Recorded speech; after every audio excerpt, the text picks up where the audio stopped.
बिस्मिल्लाहिर्रहमानिर्रहीम अस्सलामुअलैकुम। जी आया ਨੂੰ ਰੈਕਸ ਕਿਚਨ ਵਿੱਚ ਸਾਰੇ ਦੋਸਤਾਂ ਨੂੰ ਖੁਸ਼ ਆਮਦੀਦ। ਅੱਜ ਅਸੀਂ ਰੈਕਸ ਕਿਚਨ ਵਿੱਚ ਖੋਇਆ ਕੁਲਫਾ ਬਣਾ ਰਹੇ ਹਾਂ। ਸ਼ਾਹੀ ਕੁਲਫਾ ਬਹੁਤ ਮਜ਼ੇਦਾਰ ਸਵੀਟ ਡਿਸ਼ ਹੈ ਅਤੇ ਬਣਾਉਣਾ ਵੀ ਬਿਲਕੁਲ ਆਸਾਨ ਹੈ ਅਤੇ ਕੋਈ ਜ਼ਿਆਦਾ ਲਵਾਜ਼ਮਾਤ ਇਹਦੇ ਵਾਸਤੇ ਨਹੀਂ ਚਾਹੀਦੇ। ਅਸੀਂ ਲਜ਼ੀਜ਼ਾ ਵਾਲਿਆਂ ਦਾ ਸ਼ਾਹੀ ਕੁਲਫਾ ਬਣਾ ਰਹੇ ਹਾਂ ਅਤੇ ਆਓ ਫਿਰ ਇਹਨੂੰ ਬਣਾਉਣਾ ਸ਼ੁਰੂ ਕਰੀਏ। ਤਕਰੀਬਨ 1 ਕਿਲੋ ਦੁੱਧ ਲੈ ਕੇ ਅਸੀਂ ਇਹਨੂੰ ਬੋਇਲ ਕਰਨਾ ਹੈ, ਅੱਛੀ ਤਰ੍ਹਾਂ ਪਕਾਉਣਾ ਹੈ।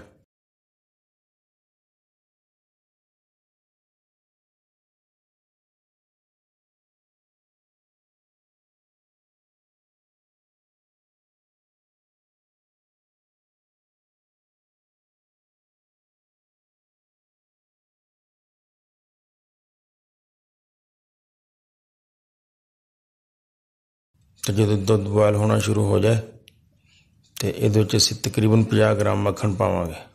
मक्खन पा के इनू मजीद पकन दिओ।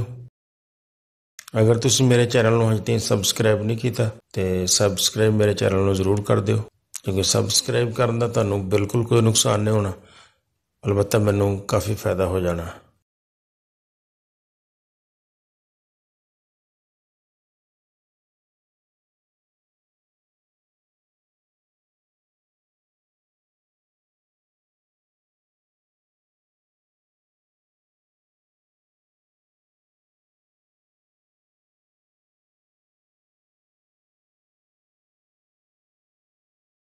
हुण असीं दुध दे विच एक डब्बा लाजीजा कुल्फे का वो शामिल करना है। लाजीजा कुल्फे नूं खोल लो तो इनू इस तरह थोड़ा थोड़ा करके दुध विच पाई जाओ तो इनू अच्छी तरह हिलाई जाओ।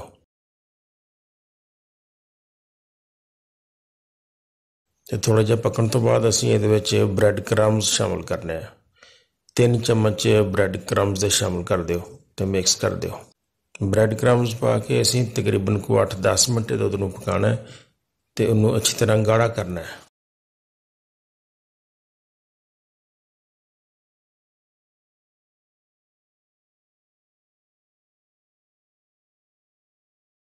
दुध साडा काफ़ी गाढ़ा हो गया, लेकिन इनू होर गाढ़ा करना है। मजीद 2-3 मिनट असीं इनू पका लैने हैं।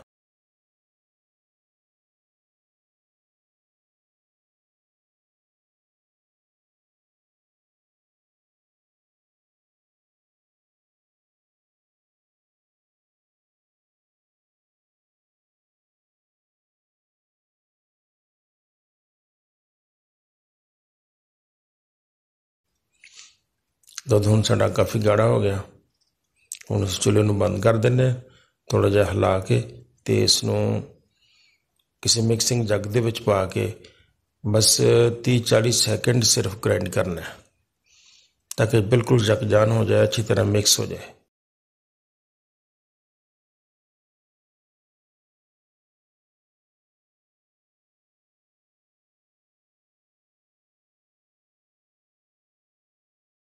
हुण तुसीं इहनूं किसी खुले बर्तन च पा लो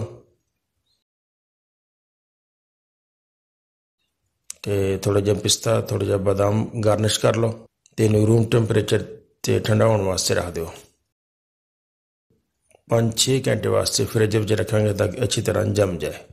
5-6 घंटे हो गए, साडा कुल्फा जम गया है। हुण असीं इहनूं किसी ट्रे वगैरह च कढ लैने। छुरी नाल इहदी इस तरह कटिंग कर लो।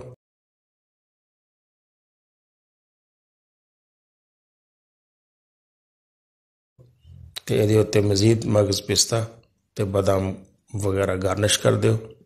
साडा खोया कुल्फा बहुत ज़बरदस्त तैयार हो गया। मेरी वीडियो तुहानूं अच्छी लगी है तो दोस्तां नाल ज़रूर शेयर करियो ते चैनल नूं सबसक्राइब कर दिओ। मेरी वीडियो नूं पूरा देखने का बहुत शुक्रिया। अस्सलाम वालेकुम।